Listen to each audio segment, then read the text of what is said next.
శ్రీరాముడు రావణుడి పైకి యుద్ధానికి వెళుతుంటే పర్వతములపై పిడుగులు ఎలా రాలుతున్నాయంటే, రాక్షసాంగములపై రాము బాణములు లక్షింపబడు నిట్టిలాయన్నట్లు.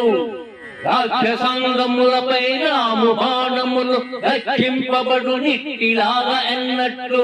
పర్వతాగ్రములపై భయద ఘోషములు పర్వ నిర్ఘాతములు పడే నందందా. పర్వతాగ్రములపై భయద ఘోషములు పర్వ నిర్ఘాతములు పడే నందందా.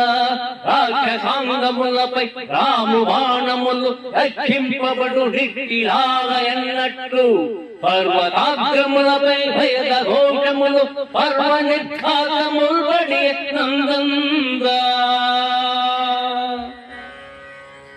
రాక్షసుల శరీరాలపై రామబాణములు ఇలాగే గురిపెట్టబడతాయి అన్నట్లు భయం గొలిపేంత శబ్దాలతో పర్వతముల మీద పిడుగులు రాలుతున్నాయి అని ఈ పద్యం యొక్క భావం.